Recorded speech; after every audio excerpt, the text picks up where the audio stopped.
सर्वांना नमस्कार. स्वागत आहे शब्द साधे आपल्या यूट्यूब चॅनलवर. कथा आवडली तर लाईक करा आणि चॅनलवर नवीन असाल तर सबस्क्राईब करायला विसरू नका. लग्नानंतरचे ते गोड दिवस या अगोदरचे एपिसोड आपल्या शब्द साध्या चॅनलवर अपलोड केले आहेत. कृपया ते जाऊन वाचावे ही नम्र विनंती. भाग 41. प्रियांश उठला आणि त्याने आपल्या खोलीचा लाईट बंद केला. लाईट का बंद केला तिने विचारले. मी आहे ना तुझ्यासोबत, मग कशाला अंधाराला घाबरत आहेस, प्रियांश म्हणाला आणि लगेच उठला. पुन्हा त्याने लाईट चालू केला. लाईट बंद केला होता, आता पुन्हा लाईट चालू का केला? आता तुम्ही आहात ना माझ्याजवळ, मला एक क्षणासाठी सुद्धा एकटं सोडायचं नाही, नाहीतर मी पुन्हा घाबरून जायची, प्रिया म्हणाली.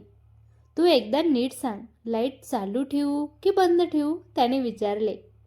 लाईट बंद करा, काही गरज नाही. खरंच त्याची आता, प्रिया म्हणाली.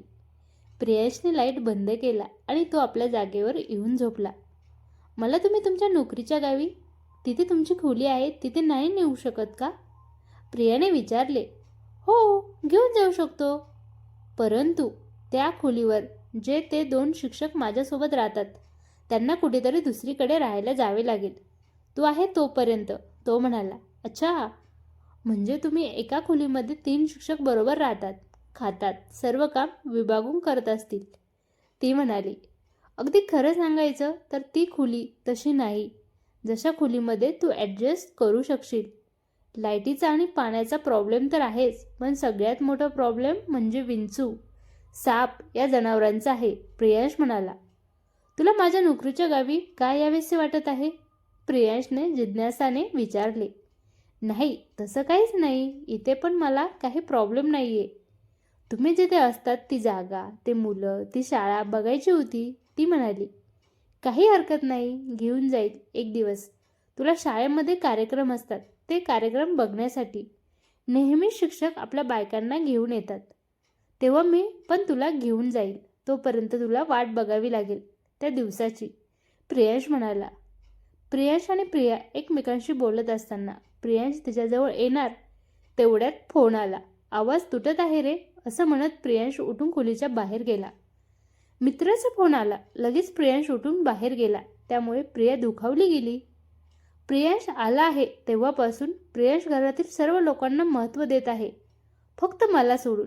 माझ्यावर खूप प्रेम आहे असं नाटक करत आहे, परंतु खरोखर त्याच्या मनामध्ये आपल्याला किती स्थान आहे हे याच गोष्टीवरून समजले. ठीक आहे, दिवसा आई आल्या, त्यानंतर सुद्धा अशाच घटना काही घडत आल्या.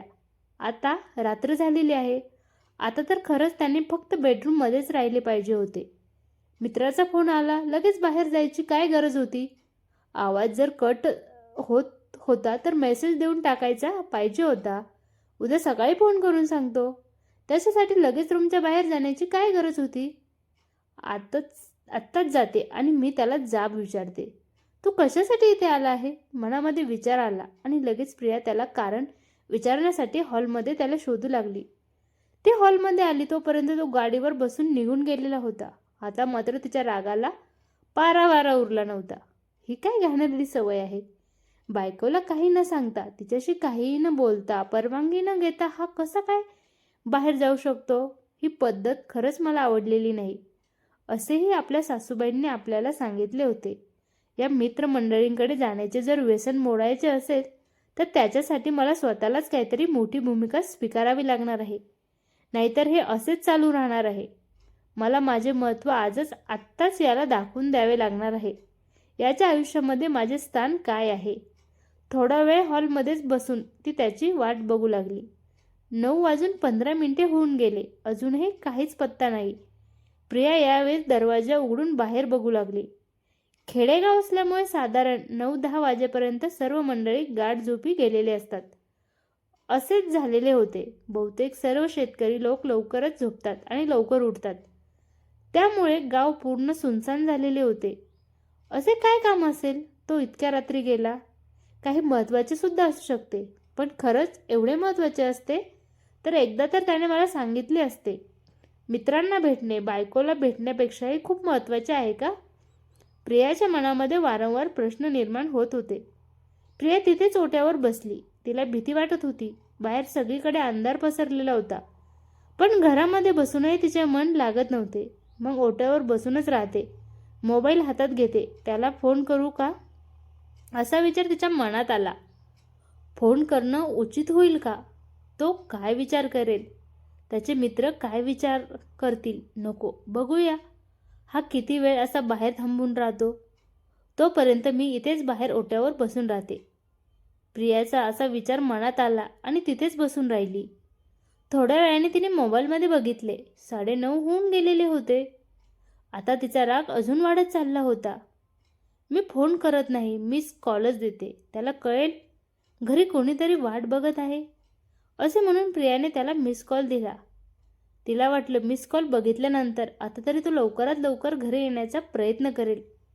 शेवटी मला जशी मिलनाची घाई झाली आहे तशीच त्यालासुद्धा झाली असेल ना. तो सकाळी जेव्हा आला त्यावेळेस त्याने जसं तिला घाबरवलं होतं त्यावेळीची ती घटना तिला आठवली.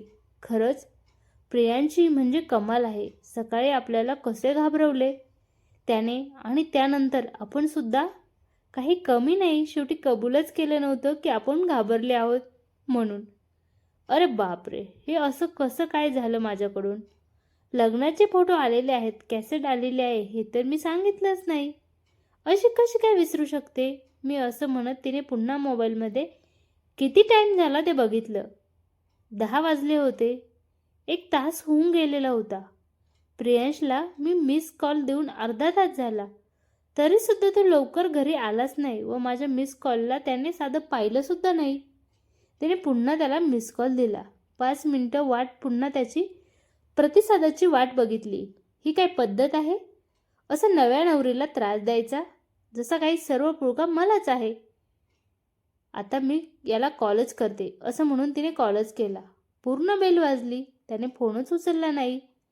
तिला फार संताप आला. ती रागाने पटकन घरात आली. दरवाजाला कडी लावली नाही पण लोटून घेतला. बेडरूममध्ये गेली. तिचे मन कशातच लागत नव्हते. हा प्रियांश असं कसं वागू शकतो माझ्याबरोबर? अजून लग्नाला तर आत्तापर्यंत तिच्या डोळ्यामधून अश्रूंना धारा व्हायला लागल्या होत्या. एवढा अपमान माझा आत्तापर्यंत कधीच कोणी केला नव्हता. प्रियांश, मी तुला कधीच माफ करणार नाही असं म्हणत प्रियाला फार रडू आले. तिने आपला चेहरा दोन्ही हातांनी दाबून घेतला आणि रडायला सुरुवात केली. थोड्या वेळाने तिने स्वतःला आरशात बघितले. ए वेडी प्रिया, तू का रडत आहेस ग? तू जर तुझ्या आईला नेहमी सांगायची, रडायचं नाही, खंबीर वागायचं, खंबीरपणे बोलायचं, नवऱ्याशी डोळ्यात डोळे घालून त्याला जाब विचारायचा.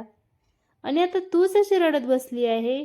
तू काय मराठी पिक्चरमधली अलका कुबल समजते का? काय स्वतःला? नाही, तू झाशीची राणीसारखं वागायचं. येऊ तर दे त्या प्रियांशला घरी. सर्वात आधी त्याला बेडरूममध्ये जागा देत नाही. आज तिने बेडरूमची कडी आतून लावून घेतली. रडल्यामुळे तिला तहान लागली होती. पाणी पिण्यासाठी प्रिया किचनमध्ये गेली. 10:30 वाजले होते. अजून झोपले नाही का रे? झोपा लवकर, सासूबाई आपल्या खोलीतून ओरडल्या. प्रिया काहीच बोलली नाही. तिला रडू आले. ती आपल्या बेडरूममध्ये न जाता ती सरळ धावत गच्चीवर चंद्राकडे पाहून, तिला रडू येत होतं, चंद्राला म्हणाली, महाराष्ट्रातल्या सगळ्या बाया तुला भाऊ मानतात. मी पण तुला माझा भाऊ मानते. भाऊ, तुला सगळं दिसत असेल ना रे? माझा प्रियांश काय करत आहे तिकडे? त्याला माझी खरंच आठवण येत नसेल का?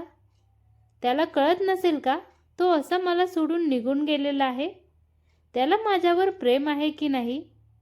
चंद्रा, तू असं तुझ्या चांदणीसोबत नेहमीच असतोस. ज्या दिवशी चांदणी आकाशात नसते त्या दिवशी तू सुद्धा नसतोस.